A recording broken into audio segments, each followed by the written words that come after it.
If you like my work here on YouTube, please consider supporting me on Patreon to also gain access to extra videos and content. Gratias tibiago. Antiquity is often misunderstood. There are many things that we have in our day and age that may seem relatively recent, but actually go back thousands of years.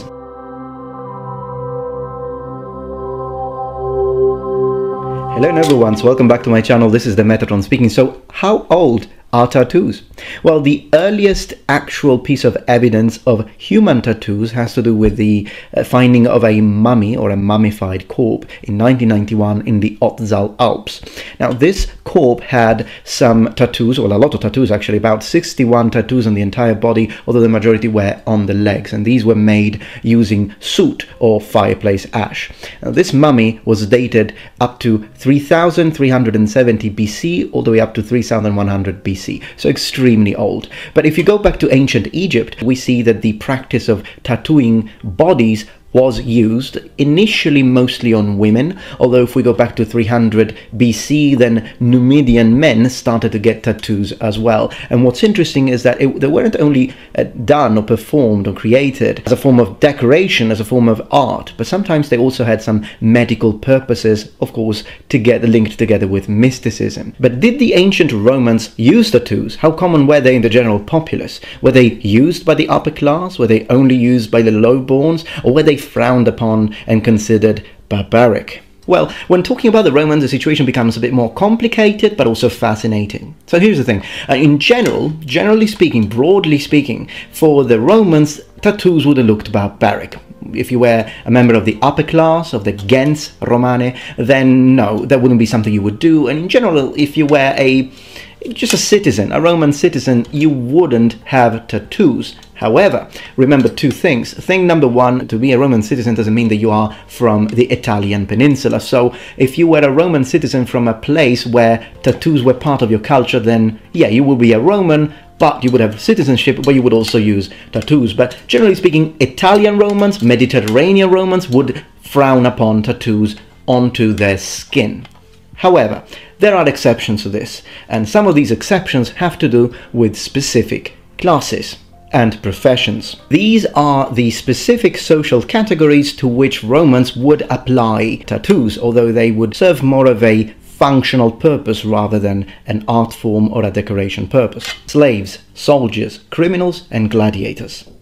Let's have a look at all of these. Slaves who had tried to escape, for example, or otherwise angered their masters could be branded or tattooed. Phrases such as "stop me, I'm a runaway" could be a typical example. These tattoos or branding could be applied to their arms, to their wrists, but also on their forehead. We have a very descriptive account of this on the 5th mime of Chirondas, who was a Greek poet of the 3rd century BC. Here's what he tells us. He's describing a mistress threatening to tattoo her slave, who was also her lover, because she was betrayed. Let's read it. "Bring him back here, tied up just as you took him, and tell Cosis, the brander, to come here with his needles and ink. We will have you multicolored in one operation. Gag him and hang him up, this fine clever slave. Since he doesn't know what sort of a man he is, he will know very soon when he reads the inscription on his forehead." So this practice of branding and tattooing slaves to better control them was common both in ancient Greece and in ancient Rome, because it made it harder for slaves to run away. It would basically make fugitives have to work 3 times harder and to hide these parts, and as I say, the forehead, pretty difficult to hide. I mean, if you go around with a hood covering your forehead and a soldier sees you, because remember, Roman legionaries also function as police, if you think about it. So if a Roman legionary sees you and you're covering your head trying to run away, he'll probably stop you. Tattoos were also used to mark ownership. So you would put the initials of the master on top of the slave, so you know, okay, so this slave belongs to this man, still in the situation where you could find the slave in a place and you needed to return it to your master. But interestingly enough, some slaves that were sold to other provinces and sometimes even outside of the Republic or the Empire were branded with the sentence "taxes paid." As an alternative to tattooing, slaves were often marked with either a branding with hot iron or iron collars. Did the Roman legionaries have tattoos on their bodies? Well, we see this idea sort of pushed by the media, because in the very popular film Gladiator, we have two instances. One, we see a Roman with the word SPQR, so Senatus Populusque Romanus, tattooed on his body, and then we see even the general, the legatus Maximus, with a tattoo on his body. So is this plausible? Well, we do actually have some evidence, literary evidence.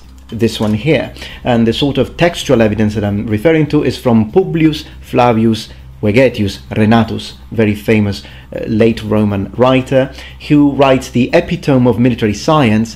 And here is what he says. The recruit, however, should not receive the military mark as soon as enlisted. He must first be tried if fit for service. After their examination, the recruits should then receive the military mark. And then still Vegetius continues by saying that legionaries were, open quotes, inscribed with permanent dots in the flesh, close quotes. The director of Archaeological Museum and Roman expert Lindsay Allison Jones said that all of the regular legionaries and many of the auxiliary troops assigned to the Hadrian's Wall were tattooed. Now, as we see this, we also have to consider one thing though. We don't know what these military insignia actually looked like. Probably there was some sort of emblem, something that would declare to the world first that you are a soldier, which again made mutiny or any form of desertion very difficult. Now, this was interesting because it had sort of a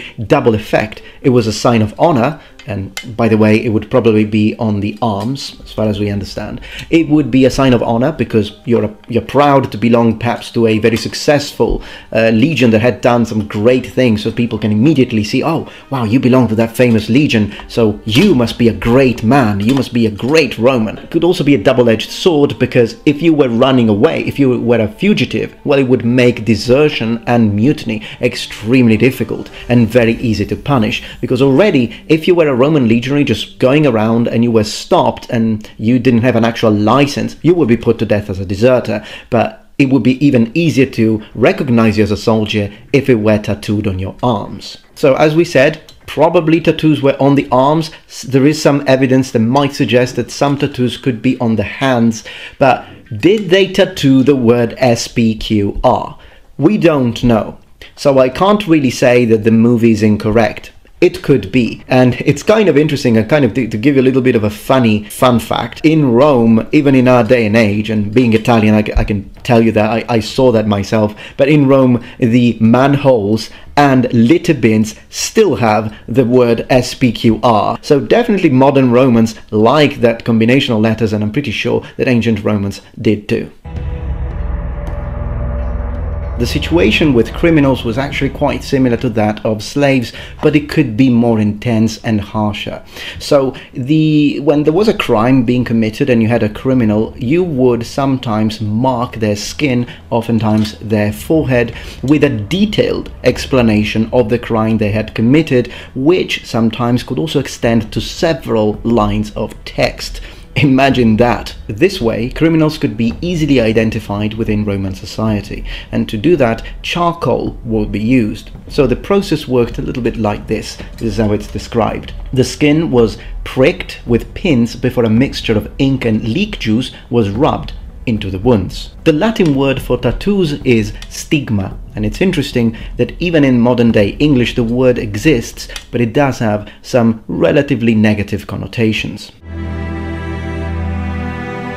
What about gladiators? Well, the situation with gladiators is, again, very interesting because sometimes it really depended on what sort of gladiator you were. So, are you a slave that is becoming a gladiator? Are you a criminal that is condemned to fight in the gladiatorial games? Are you a prisoner of war that is becoming a gladiator again? So, in the case of a condemnation, so something that you were forced to do, the Emperor Constantine declared that these criminals that were becoming gladiators had to be marked with tattoos. But interestingly enough, he chooses this. He declared that these gladiators were to be tattooed not on the face, but on their hands or calves. And the reason for that is that this way their faces, which were considered an image of divine beauty within Roman society when talking about gladiators, would be defied as little as possible. So we said that the Latin word for tattoo is stigma. Now many Greeks and Roman authors do mention tattooing the body as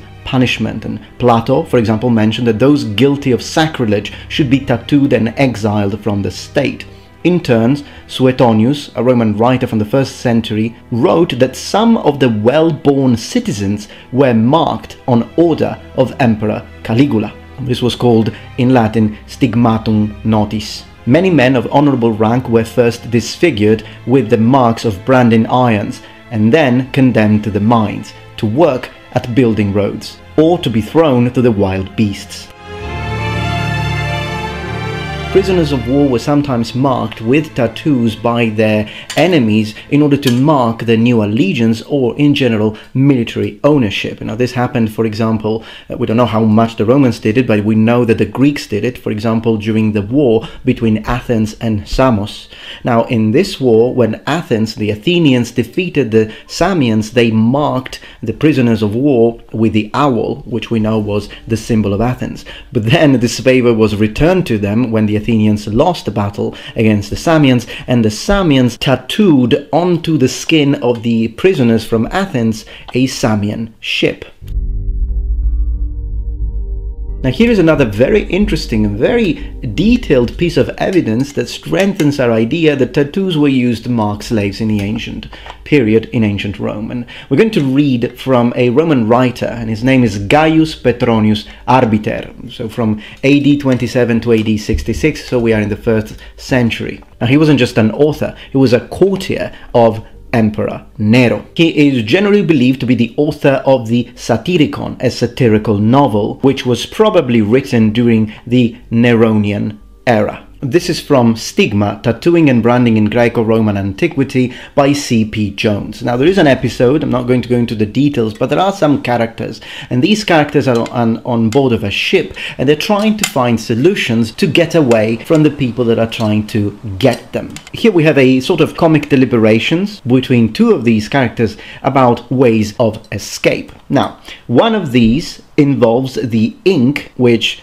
a character named Eumolpus has brought aboard as a man of literature, ink to write. Encolpius suggests that he and Giton dye themselves with it from head to foot and pretend to be Ethiopians. Now this idea is dismissed, and the next idea is suicide. This one is dismissed too, but here's the one that we are finding interesting for our discussion, a better idea. They will shave their heads and eyebrows, and then they will mark your faces with an elaborate inscription to give the impression that you have been punished with a mark. Now remember, this is from a 1st century author. That way, the same letters will both allay the suspicions of your pursuers and hide your faces with the appearance of punishment. This is agreed to, and Eumolpus filled the foreheads of us both with huge letters, and with generous hand covered our whole faces with the well-known inscription of runaway slaves. Here it is in Latin. Implevit Eumolpus frontes utriusque ingentibus litteris et notum fugitiorum. Epigramma per totam faciem liberali manu duxit. What about the sort of colors that the Romans used for these tattoos, these stigma? Well, remember that for the Romans, for the majority of cases, tattoos were not an art form. They are either a punishment or something functional for the military or other reasons, just like we said. So in the majority of cases, we should imagine that because of the sort of ingredients that I'm going to describe in a little bit that were used to create them, we should imagine them as being either black or, according to what Plinius the Elder tells us, red. But when we want to look at more of a decorative sort of situation, we have to remember that in 168 BC, Rome conquered the Greek province of Thracia. Now that's interesting because did the Thracians use tattoos for a completely different reason, which was religious. Look at this vase, for example, that represents a priestess of Dionysios, and she has got clearly tattoos on their arms. And a similar thing can be said about Assyria, which also became a Roman province in which tattoos were used as a form of decoration, body decorations, so some marks on the wrists were used for sacred religious purposes. So, did conquering these areas influence the ancient Romans with these customs that were otherwise barbaric to them? Well, the association of tattooing with criminality and slavery remains dominant in the Roman world and culture, but it is possible that some cultural influence spread from the Thracians and the Assyrians, and that very rarely and very occasionally few Romans did apply decorative or religious tattoos, but again, it would have been extremely rare. Our best evidence for understanding how these tattoos were created comes from the 6th century doctor Aetius. He tells us, they call tattoos that which is inscribed on the face or some other part of the body, for example, on the hands of soldiers. He mentions soldiers. And they use the following ink. Apply by pricking the places with needles, wiping away the blood, and rubbing in first juice of leek and then the preparation. He also explains us how to remove the tattoos. He tells us, in case we wish to remove such tattoos, we must use the following preparation. When applying, first clean the tattoos with niter. Smear them with the resin of terebinth. I think I need to explain that terebinth is a typical Mediterranean plant. Well, not typical, but it exists in the Mediterranean.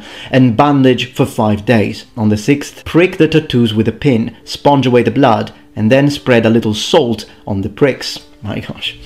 Then, after an interval of 10 stadioi, apply the aforehead prescription and cover it with a linen bandage. Leave on for 5 days, and on the 6th, smear on some of the prescription with a feather. The tattoos are then removed in 20 days, without great ulceration and without a scar. The usage of tattoos and body tattoos in the ancient world will come to an end when Christianity will take the place of the ancient Roman traditions of traditional Roman gods, and particularly in 787, when Pope Hadrian I forbade the tattooing of the body, basing it on the principle, or the Christian principle, that the body is God's greatest creation. Bene, nobiles mei, spero fore ut haec pellicula tibi plaquerit, et si ita mementote, pollice probando favendum, subscribendumque se meo canali, ad plura Metatronis, et mementote, Metatron, sua sala spansit. Valete.